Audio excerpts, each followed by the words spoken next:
Nechápu, já potřebuji, někdo mě to vysvětlete, kámo, co je to pro boha Love Island? Já jsem trošku pozadu v tomhletom, protože televizi už nějakou dobu nesledu, ale naštěstí, pro mě bohužel, jsem zahlédl Love Island, jelikož momentálně tam je Rášelka, kdo z vás si pamatuje, jak se řešila taková kauza, kde Rášelka a její bývalý přítel Tommy Koty, nějaký rapper slovenský, byly tam nějaké potyčky mezi něma, to se řešilo docela hodně na internetu, já na to dokonce dělal video. A právě ta Rášelka je teď v tom Love Islandu a díky tomu jsem na to narazil a mě nepřestane fascinovat, co lidé sledují. Já bych asi neměl nic říkat. Já jsem člověk, který sleduje výměnu manželek a vyloženě si to užívám. Ale z nějakého důvodu mi přijde, že normální člověk, tak tohle teď jakože hodně zadefinují, co je normální, ale nedokážu si představit sám sebe, že bych si pustil Love Island a řekl bych si, tak tohle je můj prostě páteční plán a sleduju to a velmi mě to baví. Z toho, co já jsem viděl a co my dneska uvidíme, mně to přijde jako hodně taková podívaná pro nadržené 15leté holky. Což možná bude i hlavní cílovka. Po případě nějaké maminy, což se taky často stává, které jsou smutné z toho, že jejich život už není tak fascinující, jako byl. Není jim 20 let a už si takzvaně neužívají, jak si užívali. Protože Love Island se mi zdá, že v podstatě jenom o prání. Ti kluci tam strčí všechno do jakékoliv díry, co najdou. Já bych nechtěl vidět, jak na tom vypadají jejich klíčové dírky, ty vole ve dveřích. Proto jsem si vzal tematickou mikinu, kterou můžete koupit na www.hitredu.tf i s dalšími designy. Tady je víc z Wikipedie, co to vlastně je Love Island pro lidi, co to neví, co doufám, že vole většina z vás neví, protože to je fakt bizar. Love Island je seznamovací reality show, která vznikla ve Spojeném království v roce 2005. Blablabla, nikoho to reálně nezajímá. Přehlídka představuje skupiny single soutěžící známé jako ostrovaní, kteří pocházejí z agentur a žijí spolu ve speciálně postavené vile, která je izolovaná od vnějšího světa ve snaze najít lásku. O tom to není, kámo. Přestože já jsem to nikdy nesledoval, v rámci rešerše jsem si pustil díl nebo dva. Nejhorší věc, co jsem v životě mohl udělat, dejte mi zpátky Adelu, budu sledovat 24 hodin Adelu, radši děkuju. Tam jdou lidi jednak proto, aby byli ještě více známí, popřípadě aby byli známí. A co mě fascinuje, co oni jsou schopni dělat v té vile. Dobře, je to seznamovací reality show dle všeho. Tak já bych tam šel a s někým bych se seznámil, kamo, tam Rašelka, tam oni tam prchali. Jaký byl poprask z toho, když datel v Lighthouseu hráli si s Bárou na té kuchyňské lince. Pokud si pamatuju správně, tak tam spolu neměli nic intimnějšího, ale jako líbačky tady to. More Rašelka, kam oni tam jakoby...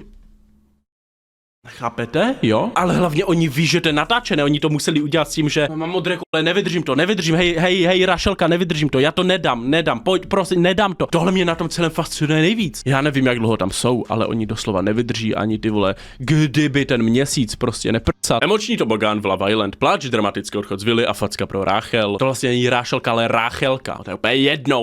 A v televizi, ty vole, já jí budu říkat a chci. Ráchel se pěkně naběhla, během dne, kdy kluci vyrazili na taneční rande s novou dívkou, Rudovláska ve vile prohlásila, že se nudí. Chápeš, a tohle se dostalo do bulváru prostě. Prostě v bulváru je doslova jakoby článek o tom, že Borka v reality show se nudí. Kdyby nevěděl, co bude následovat, tak si tyto komentáře raději nechá pro sebe. Když se muži vrátili, museli všichni z ohniště, kde se odehrála neskutečná šaráda, Natálie musela z vily ven. Claude si momenty tělo na tělo užíval až moc na to, že má velmi intenzivní vztah ve vile. Pokud se nepletu, tak ten Claude je právě ten, co chrapal s tou Ráchelkou. Podíváme se na to, kamo. Dívej se, jak je to bizar, jo? Tady Claude a Ráchel, oni jsou v posteli. Něco si tady šeptají mezi sebou. Tady můžete vidět, jak oba dva se zvedli a jdou do koupelničky, kde tady z koupelny můžete vidět jakoby siluetu asi. Prosím vás, tohle to na TikTok, dívejte se. Co to tady dělají?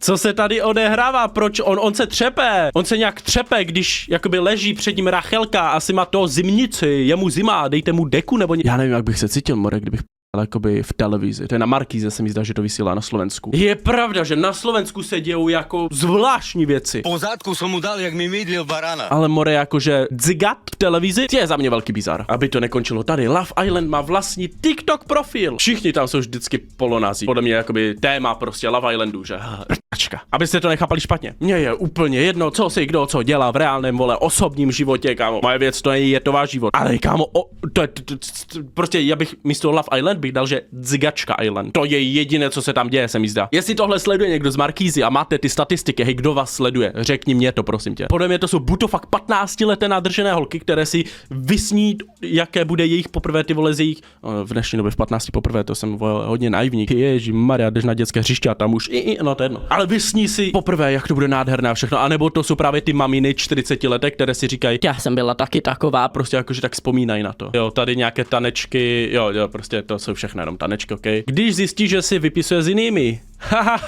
Na Markíze normálně meme lordi, dobře oni se fakt snaží prostě co nejvíce lidi nahnat, vole, aby to sledovali. Když má krásný oči, když má utělaný prsa. Jo, zase prostě tanečky, no, tak jako to, že jasné, no.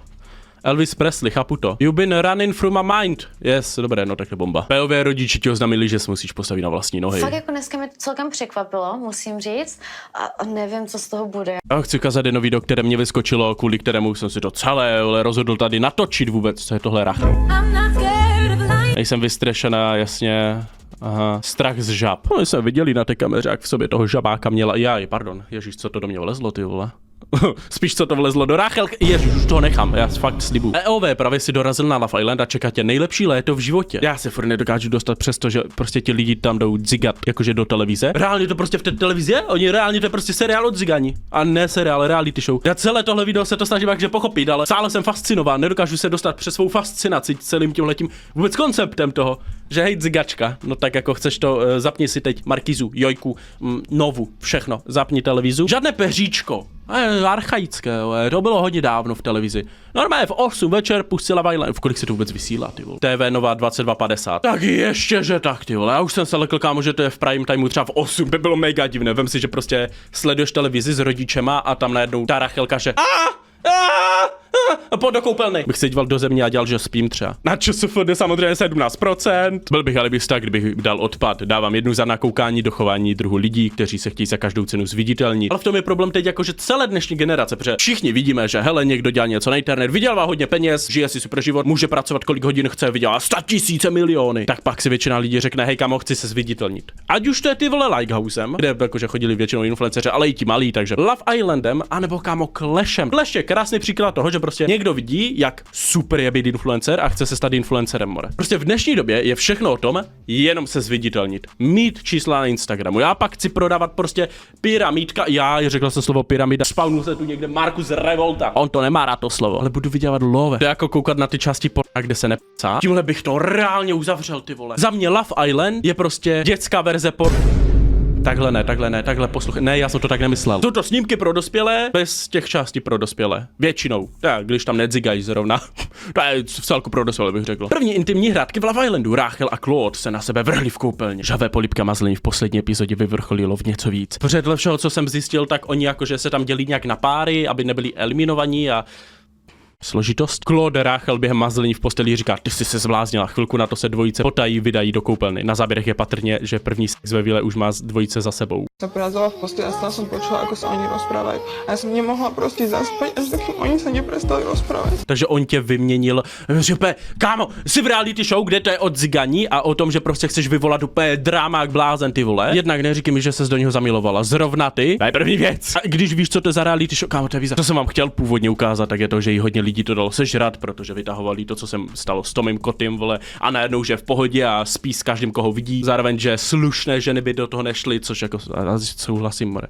Teď jako víš co. To je podle mě jediná reality show, do které když jdeš, tak počítáš s tím, že prostě si zadzigaš. Minimálně, vole, jako s jedním člověkem, možná s více, kámo, co já vím. Jsou tam páry, tak možná ty vole tam mají nějaké věci, co pak prodávají na německý market, vole, co jim tam krysa točí, ty vole. Cukneš takhle s hlavou a žádný Němec to ode mě nekoupí. Znáte to prostě Mandragora, kdo z vás to nezná, podíval bych se. Je to dobrý film, hodně zvrácený, ale hodně dobrý. Prosím vysvětlení od někoho z vás, kdo to sleduje. Děkuji, že jste to sledovali. Nezapomeňte odběr, třeba 40% z vás neodebírá. Bych měl 500 000 subů, more, co vám je, a kupte merch, hater.vtf, like nemusíte, odběr hlavně. Mějte se, čau.